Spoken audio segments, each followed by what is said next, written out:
সবার শেষে এই জাহান্নামীরা যখন দেখবে আর কোনো উপায় নাই, নিরুপায় হয়ে হতাশ হয়ে, তখন তারা কি বলবেন?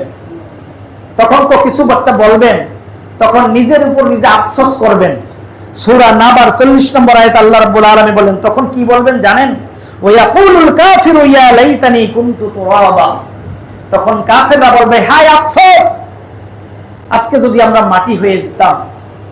মাটির তো কোনো শাস্তি হবে না, এই গাছপালা তরুলতা এর কোনো শাস্তি তো হবে না, সুতরাং আজকে যদি আমরা মাটি হয়ে যেতাম, আমাদের আফসোস, আমরা কেন ভালো ভালো কাজ করলাম না।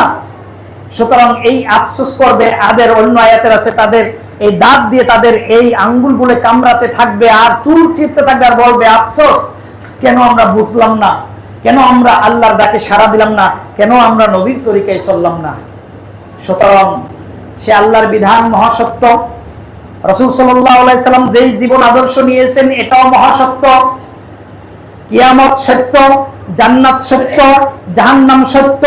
এই সত্যগুলোকে যারা মেনে নিয়ে কোরআন এবং সহিহ হাদিসের আলোকে সহিহ মানহাজ ফলো করে যারা এই দুনিয়ায় সুন্দরভাবে চলেছে, দুনিয়ার চাওয়া পাওয়া লোভ লালসার ঊর্ধ্বে থেকে যারা সুন্দরভাবে চলে আল্লাহর ইবাদত করতে পেরেছে, আল্লাহ রাব্বুল আলামিন তাদেরকে এই জাহান্নাম থেকে মুক্তি দিয়ে জান্নাত দান করবেন। এই জাহান্নাম থেকে মুক্তি পাওয়ার